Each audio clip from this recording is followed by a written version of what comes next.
আসসালামু আলাইকুম। ওয়ালাইকুম আসসালাম ও রহমতুল্লাহ। প্রিয় দর্শক, আমরা একটা ছোট্ট বাবুকে পেয়েছি। আজকে ছোট্ট বাবুকে 3টা প্রশ্ন করব। যদি ছোট্ট বাবু আমাদের 3টা প্রশ্নের উত্তর দিতে পারে তাহলে তার জন্য রয়েছে আকর্ষণীয় একটি গিফট। তো আমরা ছোট্ট বাবুটিকে 3টা প্রশ্ন করা শুরু করি। আপনারা শুনুন। তো তুমি কিসে পড়ো? নুরানি মাদ্রাসা। যাক, আলহামদুলিল্লাহ, ভালো, মাদ্রাসায় পড়া। তোমাকে অসংখ্য ধন্যবাদ। তো তোমাকে আমি 3টা প্রশ্ন করব। তুমি কি রাজি আছো? আছি। যাক, প্রথম প্রশ্ন, পবিত্র আল কোরআনের সবচেয়ে বড় সূরার নাম কি? সূরা বাকারা।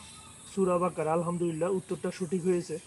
দ্বিতীয় নম্বর প্রশ্ন, পবিত্র আল কোরআনের সবচেয়ে ছোট সূরার নাম কি? সূরা কাউসার। সূরা কাউসার। আলহামদুলিল্লাহ, দ্বিতীয় প্রশ্নটিও তোমার সুন্দর হয়েছে। তুমি উত্তরটি দেওয়ার জন্য অসংখ্য ধন্যবাদ।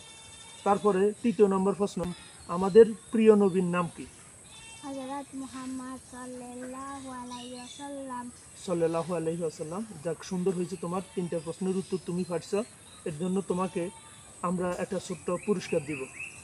একজন আলেমা হতে পারো এবং ভালো যাতে কোরআন হাফেজ হতে পারো সেভাবে তুমি তোমাকে গড়ে তুলবা, ঠিক আছে?